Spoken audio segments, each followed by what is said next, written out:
Okay, welcome everybody to our sleep session Q&A for World Sleep Day. My name is Nicole O'Callaghan and I am a Mental Health First Aid England instructor.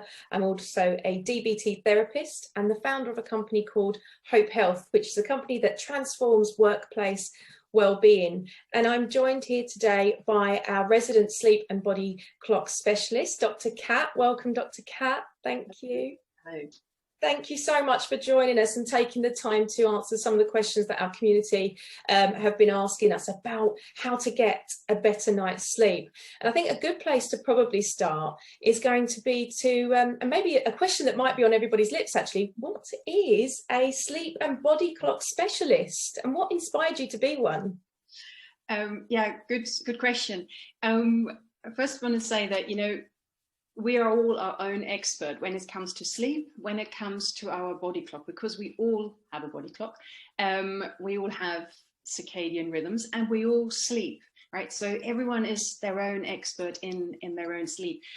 What I do as the specialist, I sort of help people understand from a scientific point of view what's going on, but then also what steps you can take to improve your sleep or maintain good sleep. And the same with the body clock. When we talk about the body clock, we talk a lot about alignment, circadian alignment. And so to keeping your body clock aligned with the external day to support your physical health and your mental health.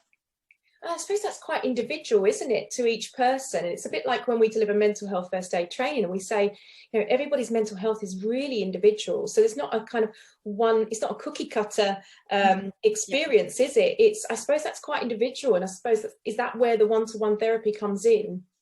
Exactly. There's human biology and that is broadly the same for everyone. But how this sort of plays out or how it's triggered and what you then do to sort of tweak it, your response to what's going on, that is very individual. And it's just like you said, there is no one size fits all approach. There's some sort of principle or guides that you can follow, or but then you have to tweak it and adapt it for the individual you're working with.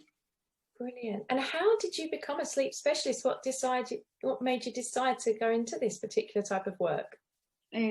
Good question. So I actually started more in the body clock, or chronobiology is the term. That's sort of where I first sort of started off, and then decided, let's look at humans, and the big rhythm is that rhythm of sleep and wake.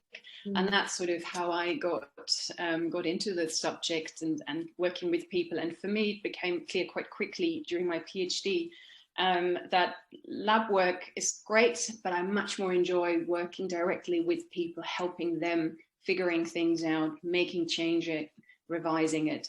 And that's what it sort of was born, where it started. Where it started, absolutely. We share the same passion for helping people thrive and live their best lives, absolutely. Thank you. So I think we can probably all start from a place of knowing that sleep is an integral part of our functioning, of our well-being, our performance at work and in life. And if we don't get that recommended, 7 to 9 hours sleep, the next day we'll obviously feel quite exhausted. We might not be able to function. And obviously some people as well experience a lot of irritability. I know I'm really grumpy when I don't get a good night's sleep. And there's lots of different things that cause this. And, it could be it could be stress or worry, or sometimes our inability to wind down. Or in my case, last night, my 4-year-old jumped in bed with me and decided to starfish in the middle, and I literally slept on the bedside cabinet. That's always an interesting night's sleep. So I think everybody can kind of resonate with this, or relate to being sleep deprived at some point in our life. And we launched a poll just 1 week ago and asked everybody at the moment, we're coming towards the end of the pandemic, hopefully, but how is everybody's sleep? How would they describe their sleep at the moment? And 1/3 of people said that it was quite bad and that it was actually disrupting their daily life right now. So I was quite shocked. It's quite a high number of people. So, I'd say that's a real considerable amount. Why are so many people struggling with their sleep, do you think? There are lots of reasons. So some may have been struggling before and it continues. For others, it's new or it's sort of ramped up. I think one of the biggest triggers that probably applies to most people is uncertainty. uncertainty about the future. And that can be different aspects. It's not just all about work. It could be the question, when can I go on holiday again? If I've been working for the last 12 months, more or less non-stop, I really crave just some downtime, some holiday. I feel that, definitely. How are we going to do it? Where can we go? Will it be safe? So there is a lot of questions sort of our mind is throwing at us, a lot of problems to solve. And that is often unsettling. Now, one reason could be, you know, days are so very busy. We've got a lot to juggle. There isn't much time to process these maybe more fundamental questions. And that can then happen at night. And as I said, with that also comes a sense of being unsettled or anxiety. We see levels of anxiety arising. And we know sort of sleep and anxiety, they don't go well together. As in good sleep and anxiety, they don't. So that can be, but then also long working hours or lack of movement, lack of light, in particular over the winter period, less light. We are indoors, you know, we can't go anywhere. We're told to stay at home. So that can also have an impact. And then loneliness, again, associated with working from home. And for some people, they will be physically alone. Others may have their family, their loved ones, or flat share around them, but not to be able to see your friendship groups or even your work colleagues, right? Because most of us work in front of this screen, in that sense, alone and away from others. Connection, isn't it? So all of that can play a role in this sort of disruption of sleep, and it's certainly an increase what we are seeing right now compared to pre-pandemic levels. So I'm you know, in mental health first aid training, and you've done the course as well, I discovered too, and we teach people how to spot signs and symptoms of poor mental well-being, and difficulty sleeping is often the first symptom, one of the first symptoms. You know, our sleep can go out the window, and so what signs might we need to look out for when it comes to our sleep and mental health? A change in pattern. Do I go to bed later or earlier? Probably it's more likely the later. Maybe sleeping for longer as well. It's not just that sort of anxiety and depression lead to shortly sleep. Sometimes it can actually, particularly with depression, lead to more sleep. And related to that, then also looking in the daytime, is the person more withdrawn? Is there changes in their mood? How they communicate, how they communicate with others, how they look after themselves. So looking, it's probably not just the sleep, although that's the central bit, but then how does it impact on them on the day? Yeah, behaviour often, so more irritable, as I mentioned earlier. Sometimes lack of sleep causes that irritability. Somebody might be a little bit more snappy than usual, or tired, coming to meetings quite tired, the yawning. Brilliant. Okay, so also, if somebody might notice these changes, these signs and symptoms, what help is available out there to get sleep back on track? So there's some self-help books. You know, you can read lots on the internet. For me, the key is, as we said right at the beginning, there is no one size fits all, right? So absolutely go and read whatever's on the internet, what's in the books, but sort of be just a bit sort of curious, and I want to say almost careful, in the sense that it's an experiment. Yeah, it's not like that this works for everyone, and it works is already a very dubious expression, I find. So it's going at it with, okay, I'm doing an experiment, I'll just see how this goes. And if it doesn't work, that magical term again, then maybe that's not the right thing for me. And then other sort of opportunities of help is certainly GP. Then there are some apps, and then there is personalized one-to-one sleep coaching or sleep therapy, something that I offer, or, you know, sleep talks, where you can ask a question, you know, that's personal to you. All of these are options to help. Brilliant. So there is so much help available for sleep if anybody is struggling with their sleep right now. And really, any sleep hacks that you can give people? I know that you work on sleep hacks. Any quick ones that we might be able to try out? I think for me, the biggest one is finding out what your personal sleep window is. What are my sleep times? What times are right for me to fall asleep and then to wake up? And obviously related to that, then also the duration. because you mentioned rightly at the beginning, it's sort of somewhere between 7 and 9 hours, but that's actually quite broad, right? It's a window of 2 hours. And some people may need a bit more naturally, or may need a bit less. There are fewer of those. The vast majority is within these 7 to 9 hours, but finding out what is my personal sleep window, because that will give you the most efficient sleep. And then the aim is to sleep within that window as often as you can. And there will be nights where that's not possible. Like yesterday, you said your son jumped into the bed, where there's nothing you can do about that. But tonight, you know, you might say to him, hey, you know, you stay in your bed, you know, and this is mummy's bed. Yeah. So you go back to your sleep window. So, or with work, sometimes we have to get up early or work late, because that is what sort of operationally is needed. But making that the outlier rather than the norm, that's the important bit. It is, yeah. We were saying earlier, weren't we, that sometimes I'm quite hard on myself, and when I thought I need a lot of sleep, I need that 8-9 hours sleep, and if I don't, I get stressed that I've not had it, and I was finding that was making me feel worse. So I did say to myself, it's okay, Nicole, if you don't get your full 8-9 hours sleep, and just letting that go. And that's quite important as well, isn't it? That relaxes, takes away the tension and the pressure. Yeah. Because if I follow this as a rule, I have to sleep for 8 hours. Well, what happens if I can't, for whatever reason? I'm breaking the rule. I'm a rule breaker. Oh my God, I'm such a bad person. Yeah. The internal whip comes out. That's right. And then sleep goes out of the window, because there's too much tension, pressure, anxiety. Yeah, take the pressure out of sleep. Absolutely. I really like that, actually. Okay, so we have got some questions that some of our community have asked. We've got quite a large community, a corporate company community. So somebody asked, okay, so Natalie, she's asked, I've noticed when I'm highly anxious or stressed, I always wake between 2 and 3 o'clock in the morning. I think a lot of people can resonate with that one. I definitely can. And I can't get back to sleep. Why at the same time every night? And what can I do to get back to sleep? Yeah, it's a really interesting question. And it's sort of this 2, 3, 4 o'clock. That's, and people are often very specific, could be 3:20, they wake up.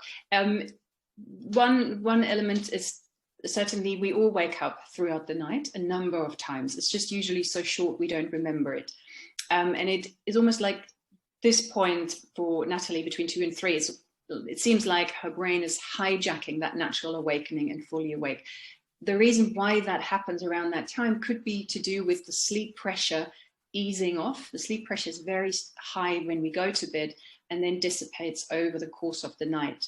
And it sort of takes about, again, this is average data, about 4 hours for this pressure to go. And then your body clock takes over and keeps you asleep. And so it could be that sort of this sort of relay moment, the pressure handing over to the body clock, that is, you know, a bit of a vulnerable space where the brain can go, whoa, let's do our worrying now, because the day is way too busy to do our internal processing. And then that happens. Now, what can you do? So the approach that I'm taking in my work is a more mindfulness and acceptance-based approach, where we don't try to get rid of thoughts. Trying to get rid of thoughts gets you into a fight with your own thoughts, with your own mind, with yourself. And what can win-win look like in that situation? Not very good. So where we gently learn to let go of this struggle. And by not struggling anymore, that means the body can relax. And when the body can relax, when your parasympathetic nervous system is activated, then it's much easier to fall asleep. So it's learning the ways of, letting go of the struggle and allowing yourself to be in this moment. It's just brought me back to actually when I was 10 years ago, when I was in therapy I'd hit a crisis point with my mental health, and I went through a big recovery phase, and sleep was a big problem for me. I wish I'd known you then. But the therapist taught me to take my worries at that point and put them on this train and send them off on the train. So is that a kind of technique, or is it more of, is that what you're saying is something that you avoid, that you kind of think, well, you know, try to do your worrying during the day so that it doesn't pop up at night time, and do the relaxation? No, so yes, try and sort of worry in the day, give some time to that. However, they may still show up because we can't control our thoughts, right? we probably all have tried this and it doesn't really work.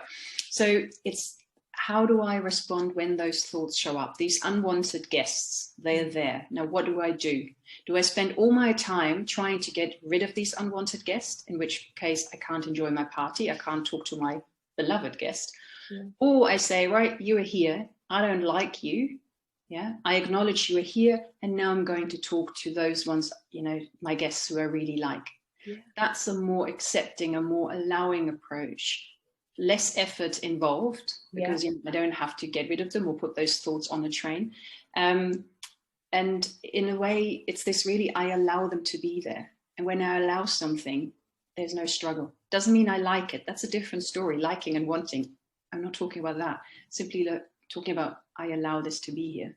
It's fascinating, taking back that control over your thoughts there in that moment. Yes, or your behavior. It's really about your behavior. How do I behave when those thoughts are there? That's the key. That's where the control lies. Thank you very much. Okay, our next question. I find this so fascinating. I'm learning so much. Angela, she's asked, I often find it difficult to get off to sleep when I've got a big presentation or a meeting the next day. And the more I stress about getting to sleep, the more I toss and turn. I'm exhausted the next day and I worry that it shows up in my performance. How can I overcome this? Yeah, it's a little bit similar to what we were just talking about before with Natalie. It's noticing what's going on. There is probably also a little bit of work to do in the daytime, because night and day, sleeping and waking, they go hand in hand, they influence one another. So something around there. And I think there what happens with Angela is very much her mind goes into the future the next day and is finding ways of helping her mind to come back into the present moment. And that could be a very gentle body scan, not with the expectation this will get me to sleep, because then I'm just setting pressure and tension. But seeing it as in, I bring my mind into the present moment, back from the future. Yeah, I love that. Another body scan. Yeah, so it's getting back into that present moment and letting go of any tension that might be in the body as well, to get into that relaxed state. Yeah, yeah. Brilliant. Excellent. Thank you. And finally, for our questions, Matt has asked, before the pandemic, I was getting up at 5:30 and commuting into London every day. I never had a problem with getting out of bed. I'd almost bounce out of bed. Now I'm working from home. I get up slightly later, 7 o'clock, and I really struggle with getting out of bed. Why is this when I'm getting more sleep? Good question. Probably I would like to ask him a few more questions. Because it's nice to hear that he doesn't need to get up at 5 anymore. So it sounds like he can sleep more, you know, within his window for that full duration. With the pandemic, there are some people whose sleep is properly disrupted. For others, they talk about this unrestful sleep, that it's not refreshing. However, they're not aware of waking up during the night. And so I'm wondering there whether something like that is going on for Mark. And that could still relate to sort of this collective stress that we all carry. It doesn't mean we're all, you know, anxious or worried, but we all experience sort of a weight on our shoulders. I certainly had it last summer, where I struggled to get up, and I've had, you know, my normal amount of sleep. And then I sort of looked how I felt in the daytime, sort of my thought processes. I could see, yeah, I am concerned about this whole situation. I am feeling a little bit down, you know, by not being able to see friends and families, and for other people similar situation. So it could be something like that. And what then, if that is the case, what could happen at night is that the brain is still processing. We know the brain is still processing while we sleep, and maybe there's sort of some mentation, some thinking, you know, along those lines, not necessarily front room thoughts. There's more here, back room thoughts. But nevertheless, what we think about has an impact on our body. And we can see that in experiments where people were sort of put through a stressful task in the daytime and had body markers measured, they could still see these body markers, for example, elevated heart rate, being up during the night while the person was asleep. Yeah, so there could be that sort of carryover effect, if we want to call it that, from the daytime. So not getting that restful, because the brain obviously needs time to replenish and the body to replenish and refresh overnight, and so potentially it's still activated unbeknown. Is that, exactly. Yeah. It's amazing, absolutely fascinating. Thank you. So there is, sorry, one last question from one of our corporate clients that was quite interested in this, and they emailed me this week and they said, what actions can workplaces implement to help their employees achieve better sleep? And I mentioned this to you, didn't I, that I've kind of done some research, and I think we've all heard of Google with their sleep pods, and PwC, they have nap pods as well, and Goldman and Sachs, they actually have sleep therapists in-house to educate employees. But what can some of our corporates, you know, what can they engage with in order to help their employees achieve better sleep? Yeah, it's probably looking at, first of all, kind of doing sort of a survey to find out what's the extent of the problem. Well, is there a problem? What's the extent? What's contributing to this? So getting a good overview of the situation, and then it's probably a mix of things. It could be sleep talks or programs or little hackathons, depending on, you know, the team size. And that includes, by the way, teams and management and leadership, really important. They're humans too. But it's also, you know, walk the talk. So it needs to be across the organization.